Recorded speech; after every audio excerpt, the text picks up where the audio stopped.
Right. this weird circus event that happened at the Paul VI Hall. Let me, here we go. Bree, you won't see it, but people will see Okay. it on their side. So we've got all these people coming in. They got their circus gear on, their outfits.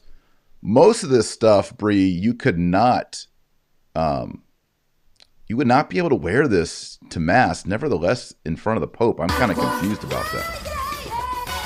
You know what Yeah, I I mean? mean, and unfortunately, there's been a pattern of this kind of these kinds of shenanigans taking place all the way back to John Paul II. It goes back to again that whole want to reach out, be more more personable Pope. But But why? it's How does that relate to circuses? yeah, Like, I I don't would know say, because like, I don't know. personable. Maybe it's like a one-on-one intimate interview. Like, tell us about Right? being a child in Argentina, or Yeah. how did you get your call to the priest? I don't understand how having 30 clowns dancing It's so creepy to unicycle and all me. that makes you more personable. It's I just ridiculous. personally, I don't know how many people actually really love circuses. I mean, I'm sure there are people out there because there is a market for it, but to me, it's always been creepy. It's never been like, this is me now talking personally. It's never been entertaining. It's a little creepy. Why are you wearing those outfits? Why are you doing those, it's not funny.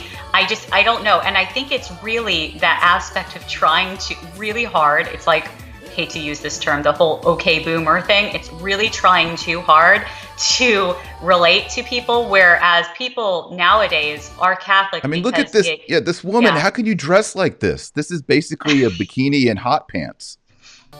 Well, I mean, they do. So I don't know. Like, to me, it's really it's off-putting. It's always been off-putting to me. It doesn't matter whether it's in like the civilian world or I just don't see it like where there's like kind of any relating aspects to this to the Catholic faith or Catholic culture or good art. But that's also one of the reasons why like we've bad art in the Catholic Church for the last 70 years. Like art being made out of trash, and somehow that is supposed to beautify and inspire. Maybe it inspires like a very small minority, but for the majority, people are seeking to be able to detach themselves from the ugliness of the world and be able to find something that's sacred that holds them. And that's why we're seeing a lot of young people who are pushing against what the world is telling them, going into, say, traditional Latin Mass, going and wanting more of the tradition and the beauty, because you don't have that in the world. You don't have something as full of substance and as full as of vision and beauty and symbolism that you find in the Catholic Church. You just won't find it. So it feels degrading to me. But it is interesting because you brought on Ganswein and like why he is there and why is he with Pope Francis. I don't have an answer for that. None of my sources have an answer on that. And I doubt that journalists on the ground will have an answer to that. I do believe that Ganswein sees himself as being a protector of Pope Benedict. I also think that Ganswein is loathed by many of his fellow priests from Germany and bishops from Germany. So I'm not sure, and I was speaking to a source, a well-informed source, a Vaticanista, who said Let me that, interrupt because the circus is still running on the screen, and I oh, want geez. people to see the Ganswein here. So, Yeah, he's laughing. yeah, Garrett Ganswein. He used to be. I guess he's still gorgeous George. He's kind of a handsome, older gentleman.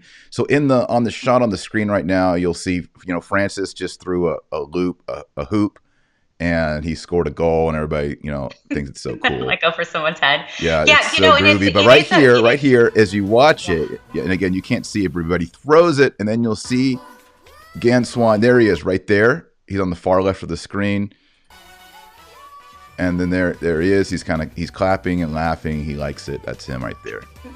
So he's well, it's a great photo op, isn't it? Is I it? mean, in some ways, like In my opinion, no, but it does show this jovial, like really engaged Pope Francis, who's one with the people. Which that is the image that has been very cultivated in this pontificate. That's one of the, whether or not. And I asked the question: does he feel comfortable? Again, this is me stepping out of my opinion and saying, like, as an assessor in politics. You have to worry about, and security especially, you have to worry about some of the security measures that have been kind of bypassed in situations like this. And yeah, like what if there's an evil clown on stage? What if there's an evil clown? Yeah. You could attack him. What if they saw? But in reality, like the situation that we saw a few weeks ago with Francis being grabbed by a very desperate, we believe Chinese or someone from Hong Kong, a woman from Hong Kong or China, pleading with him, and his reaction being, to slap her hand away. The first question I had as someone who's a security SME was, like, our subject matter expert, for those who don't know what a SME is, was that, like, safe? Because she could have had a knife and stabbed him. I mean, that was a security concern. Where was his where was his bodyguard on that? Secondly, though, she could have been reaction, a ninja. Yeah, it could have been.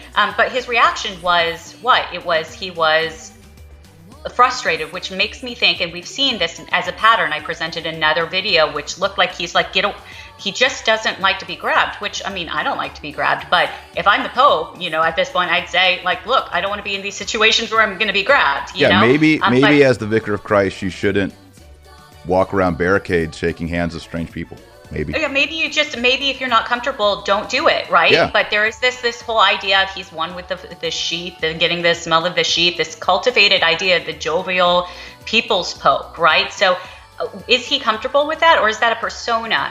And I think what we see with, like, the clown situation is this persona of haha jovial Pope, but it's not really, people are questioning the authenticity, and also just like, why are you bringing in clowns, But Ganswein, I think for him, in his situation, it's very similar to, I don't have really a home now because I've been the man for Benedict. If Benedict passes, when he passes, where's my home going to be? Is it going to be Rome? Do I have a place? Am I going to be forced retired? So I am seeing, this is just as an assessor, this is not me as a journalist, because I have no corroborating evidence on this. I'm just looking at it as someone in the politics side. There's the potential there of him playing politics is high, because he's trying to find his place, his next place. That's what I would assess. He is literally the linchpin between Ratzinger and Francis.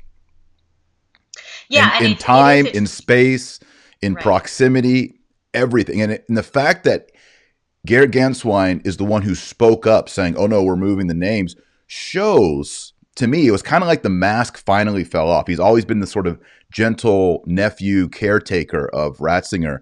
And then all of a sudden, we saw him kind of get a little bit aggressive and take over the life of Benedict XVI. That's kind of scary. It is. And it's the pressure